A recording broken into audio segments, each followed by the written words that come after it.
చెప్తుంది అధ్యక్ష.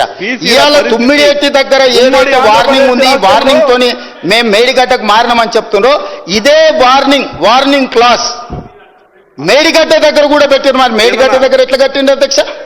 దీనికి వీళ్ళని ఉరి తీయాలి కదా అధ్యక్ష. ఒకవేళ ఉరి తీయాల్సి వస్తే అంటే వింటున్నారు కదా అని అదే విషయాన్ని కమిషన్ వ్యక్తిగత స్నేహితుడు ఉంది అందులో పేజ్ నెంబర్ 72 ఈ basing upon the observations of the central water commission in it's letter dated 4/3/2015 the barrage at Tummidihetti could not be taken up.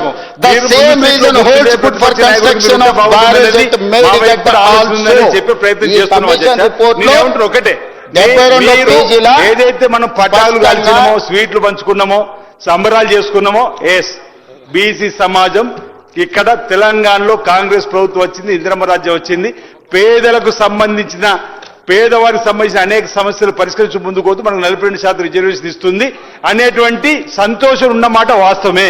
కానీ ఆ సంతోషాన్ని ఆవిరి చేసింది మాత్రం కేంద్ర ప్రభుత్వం. నేను మిమ్మల్ని అడుగుతున్నా, నేనేమంటున్నా, మీరు అనేది మన బీసీలందరూ కూడా ఇక్కడ తెలంగాణ ఈ సభలో రేవంత్ రెడ్డి గారి నాయకత్వంలో తీసుకున్నటువంటి నిర్ణయానికి అనుగుణంగా సంతోషపడ్డ వాస్తవమే, పట్టాలు రాసుకున్నమాట వాస్తవమే, మనము చట్టసభల్లోకి అడుగుపెట్టడానికి వెళ్తున్నాం చెప్పాలి. కానీ ఈరోజు భారతీయ జనతా పార్టీ ప్రభుత్వం యూటర్న్ తీసుకోవడం ఈ రోజు బలీన వర్గాలకు సమానం చెప్పాల్సిన బాధ్యత చెప్పేటువంటి ప్రయత్నం చేస్తా ఉన్నా. మీరు షెడ్యూల్ లైన్ లో చేసే విధంగా మీరు ఒత్తిడి చేసి ఉంటే భారతీయ జనతా పార్టీ శంకర్ గారిని చెప్తా ఉన్నా, మీరు కూడా